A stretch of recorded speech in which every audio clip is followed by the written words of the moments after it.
नमस्कार दोस्तों, अगर आपको भी भारत और इंग्लैंड के बीच खेले गए 5 मैचों की टेस्ट श्रृंखला के अंतिम एवं 5वें टेस्ट महामुकाबले के तीसरे और रोमांचक दिन का खेल पसंद आया हो और भारतीय टीम की ऐतिहासिक जीत से खुश हो तो हमारी इस वीडियो को एक लाइक करना नहीं भूलिएगा। दोस्तों, आपको बता दें, भारत और इंग्लैंड के बीच में 5 मैचों की टेस्ट श्रृंखला खेली गई जो कि अंततः समाप्त हो गई है और इस टेस्ट सीरीज के 5वें महामुकाबले के तीसरे और निर्णायक रोमांचक दिन भारतीय टीम ने 473 रनों पर 8 विकेट के नुकसान पर अपने दूसरे दिन के स्कोर को आगे बढ़ाना चालू किया। जहां पर कुलदीप यादव 27 रन बनाकर बल्लेबाजी कर रहे थे तो वहीं पर भारतीय तेज गेंदबाज जसप्रीत बुमराह 19 रन बनाकर उनका साथ निभा रहे थे। लेकिन इस तीसरे दिन की शुरुआत इन दोनों के बीच में कुछ अच्छी नहीं रही। गेंदबाजी करने के लिए आते ही अंतरराष्ट्रीय टेस्ट करियर के 700वां विकेट लेने में सफल रहे जेम्स एंडरसन भारतीय टीम के उसके हाथों कैच आउट करा दिया और टेस्ट करियर का 700वां विकेट पूरा कर लिया और इतिहास रच दिया। कुलदीप यादव ने 69 गेंदों में 30 रन बनाकर अपना विकेट गंवा दिया। लेकिन कुलदीप यादव की यह पारी भारतीय टीम को एक बड़े अच्छे और अनमोल मुकाम पर ले गई थी।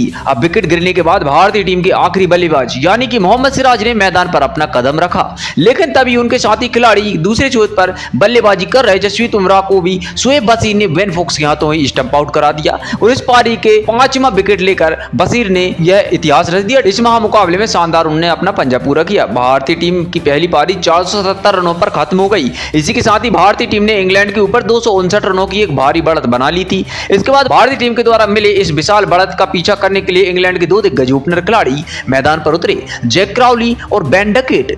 इन दोनों के कंधों पर भारतीय टीम के सामने एक पहाड़ जैसे लक्ष्य को पीछा करने की जिम्मेदारी थी और विस्फोटक अंदाज में शुरुआत करने की जरूरत भी थी। लेकिन भारतीय टीम की गेंदबाजी के सामने टेस्ट सीरीज के इस आखिरी मुकाबले पर भी इंग्लैंड की यह ओपनिंग जोड़ी ज्यादा कुछ कमाल नहीं कर पाई।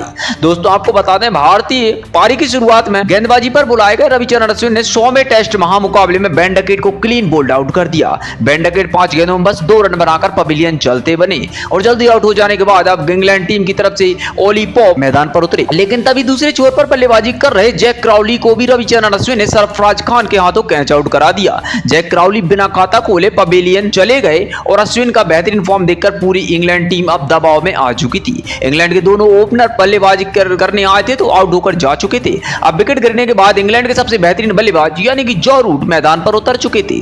लेकिन तभी उनके साथी खिलाड़ी ओली पॉप रविचंद्रन अश्विन का शिकार बन जाते हैं और ऐसे जयसवाल के हाथों कैच आउट होकर वह भी पवेलियन चले जाते हैं। इंग्लैंड टीम को तीसरा बड़ा झटका लगता है। ओली पॉप ने आज 23 गेंदों में 19 रन की पारी खेली और अश्विन की गेंद को इंग्लैंड के किसी भी बल्लेबाज के द्वारा समझ नहीं आ रहा था। पूरी इंग्लैंड की टीम अब बैकफुट पर जा चुकी थी। विकेट गिरने के बाद जॉनी बेयरस्टो मैदान पर उतरे और फिर यहां से जॉनी बेयरस्टो और जॉ रूट ने इंग्लैंड की पारी को संभाला।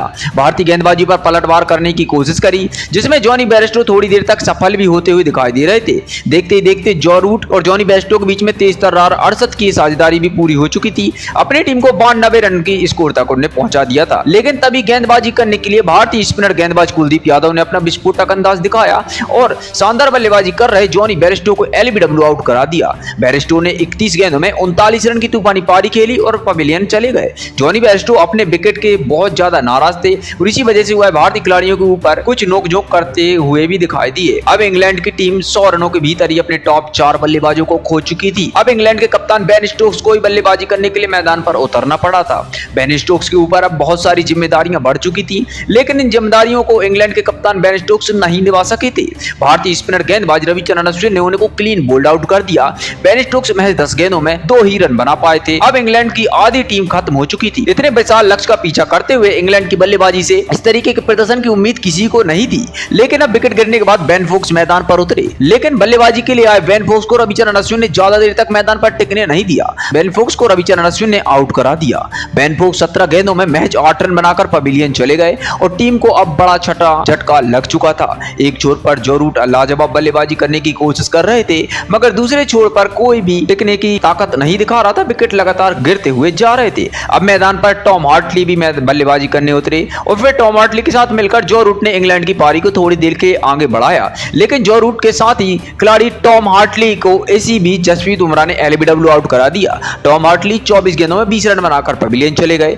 तो वहीं पर तुरंत उसके बाद ही इसी ओवर में बल्लेबाज मार्क वुड को बल्लेबाजी करने के लिए बुलाया गया, तो जसप्रीत बुमराह ने उनको भी एलबीडब्ल्यू आउट कराकर इंग्लैंड की टीम को 8वां तगड़ा झटका दिया। मार्क वुड तो बिना खाता खोले ही पवेलियन की राह जा चुके थे। अब इंग्लैंड के हाथ में यह महामुकाबला पूरी तरीके से निकल चुका था। भारतीय गेंदबाजों ने पूरी तरीके से इस महामुकाबले को अपने कब्जे में कर लिया था। था। अब शोएब बशीर स्पिनर गेंदबाज बल्लेबाजी करने के लिए मैदान पर आए तो शोएब बशीर के साथ मिलकर सेट हो चुके जो रूट ने इस महामुकाबले का शानदार अर्धशतक पूरा किया और जो रूट इकलौते ऐसे गेंदबाज बल्लेबाज रहे जिन्होंने भारतीय गेंदबाजी के सामने डटकर बल्लेबाजी की और बेहतरीन फॉर्म में नजर आए। तो वहीं पर दूसरे छोर पर शोएब बशीर ने भी उनकी बल्लेबाजी में खूब साथ निभाया। अब जो रूट और शोएब बशीर के बीच साझेदारी 48 रनों की हो चुकी थी।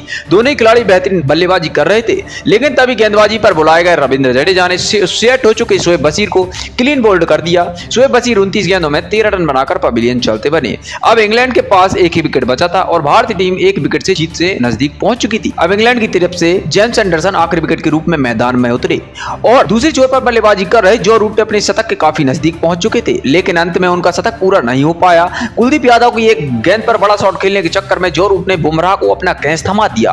जो रूट 84 रन बना पाए थे और इसके साथ ही भारतीय टीम ने 5 टेस्ट महामुकाबले को एक पारी और 64 रनों के बड़े अंतर से जीत लिया था। वहीं पर इसी के साथ ही इंग्लैंड ने 5 मैचों की टेस्ट श्रृंखला को 4-1 से अपने नाम कर लिया था। दोस्तों, इस 5 टेस्ट महामुकाबले के 30 दिन का खेल बेहद ही रोमांचक साबित हुआ था, जहां पर भारतीय गेंदबाजों ने सभी का दिल जीत लिया था। लेकिन खास करके अपने अंतरराष्ट्रीय टेस्ट करियर का 100वां टेस्ट महामुकाबला खेल रहे रविचंद्रन अश्विन ने तीसरे दिन 5 विकेट निकालकर भारतीय टीम को सबसे बड़ी जीत दिलाने में अहम भूमिका निभाई। तो वहीं अश्विन ने इंग्लैंड की पहली पारी में 4 विकेट निकाले थे। तो दोस्तों, अश्विन की इस शानदार अद्भुत गेंदबाजी के लिए 10 में से आप कितने अंक देना चाहेंगे? आपकी महत्वपूर्ण प्रतिक्रिया कमेंट में दीजिए। सो जानता करना है तो स्पोर्ट अपडेट के लिए हमारे चैनल को सब्सक्राइब कर लीजिए। धन्यवाद।